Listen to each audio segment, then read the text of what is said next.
দেখুন, আমরা যেটা স্টিলের রেলিং কমপ্লিট করলাম, কাঁচ দিয়ে তৈরি হয়েছে স্টিলের রেলিংটা, ঠিক আছে।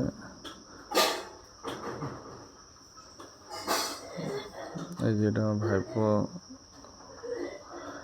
যদি আপনারা কেউ এই কাঁচ দেওয়া স্টিলের রেলিং করতে চান বা যে কোনো স্টিলের রেলিংয়ের জন্য আমাদের সাথে যোগাযোগ করতে পারেন।